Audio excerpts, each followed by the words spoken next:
Hey kiddos, we are going to be talking about the skeleton system for this lecture, and as per what we discussed earlier, we're going to start off with a little case study.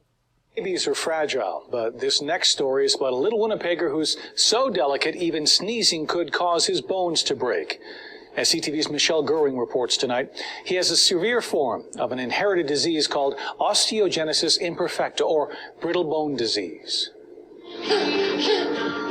Kyler Spence loves music and nursery rhymes. This toddler's eyes light up and he dances using his fingers when his favorites come on. He's just the happiest kid ever. He doesn't really cry. Mom, Danielle Bushy, says her son is very strong. Always give us a smile just to show us like, hey, I'm going to be okay. Even though his bones are very weak. He's like a little glass baby. For a long time I didn't hold him because he was so fragile. Now she's developed a safe way to pick up her son. I always support his head and dress him. It only takes a couple movements to get his clothes up. This careful routine made perfect because in his 1.5 years, Kyler has had 15 bone fractures. He has a severe form of osteogenesis imperfecta, also known as OI or brittle bone disease. He could be playing and 1 minute he'll fracture.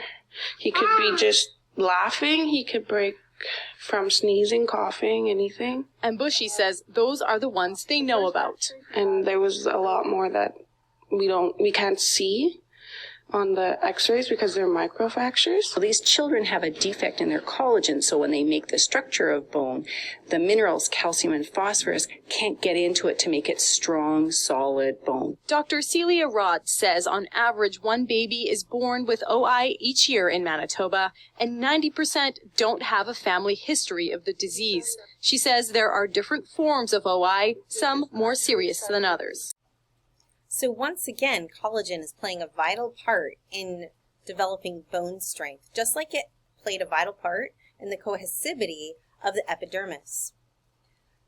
Right now we're going to focus on just reviewing the skeletal system and what it includes.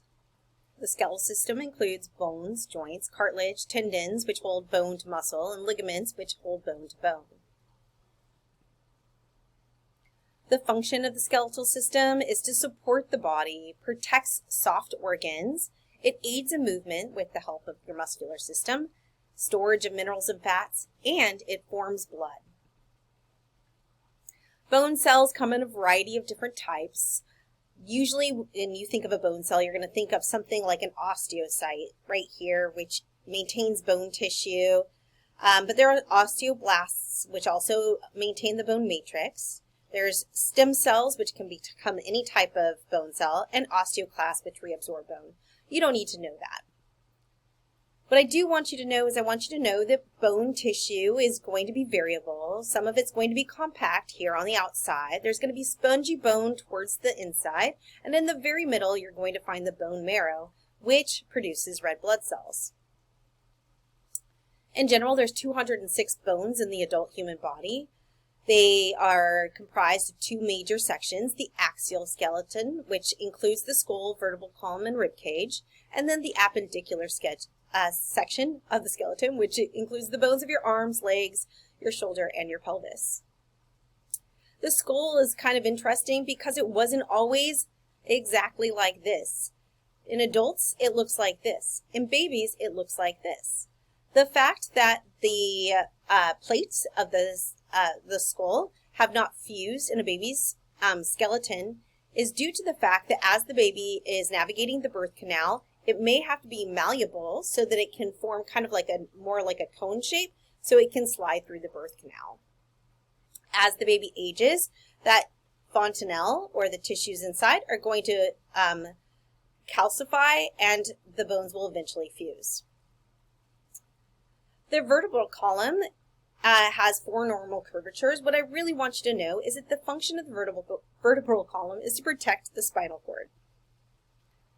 The rib cage is also largely for protection. What do you think the rib cage would protect?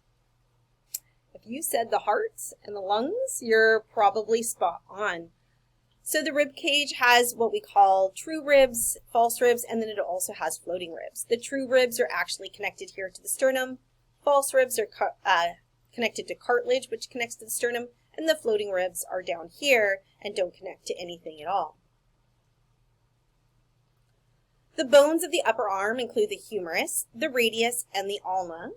And then you have your carpals, your metacarpals, and your phalanges, which are your fingers. Your lower limbs include your pelvis, your femur, your patella, your tibia, your fibula, your tarsals, your metatarsals, and your phalanges, which would be your toesies. There are some gender differences in the pelvis. The male pelvis is not wide or broad. It has a cavity that's more funnel-shaped. The bones are heavier and larger, and the pubic arch is more narrow. Females, on the other hand, have a wider pelvis and broader hips, and the pelvis capacity, or like the curvature, is a little bit more shallow. The bones are a little bit lighter and thinner, and the pubic arch is wider. This is because females give birth to children. So you can see here that a male pelvis has less of an arch, it's not as wide, whereas the female pelvis is wider, but this hole is also larger, once again for the birthing process. These are the major bones that you need to know for this class. So what are your big take-homes? You need to know what the skeletal system is, what it does, and you need to know these major bones. Bone fractures can injure skeletal tissue, and that was what we were talking about before in our case study. So if your bone is either too brittle through osteoporosis or through genetic disease, it will break easier. But generally, a bone fracture, like a simple fracture that's closed, will not penetrate the skin and can be splinted, and then the bone tissue will heal. Open fractures or compound fractures are when the bone penetrates through the skin, and this can be really scary because infection can be introduced to the bone tissue. For treatment of bone fractures, usually there's reduction, immobilization, realignment of the bone as possible. They'll put a cast on it to immobilize you, and they'll ask you to keep it raised and stay off of it. A hematoma is what happens when you have an initial fracture. It's where the blood is going to fill the space. If the break is splinted or immobilized by external things, the fiber cartilage will form a callus faster, and that is why we immobilize fractures. Then it is replaced by a bony callus, so it starts to calcify. And then eventually, remember we talked about the osteoclast, which can remove bone. Those osteoclasts will actually remove exterior excess bone from the bulge. Here is a key for all of the bones that you need to know. I know it seems like a lot. We're going to practice with your coloring page. Good luck.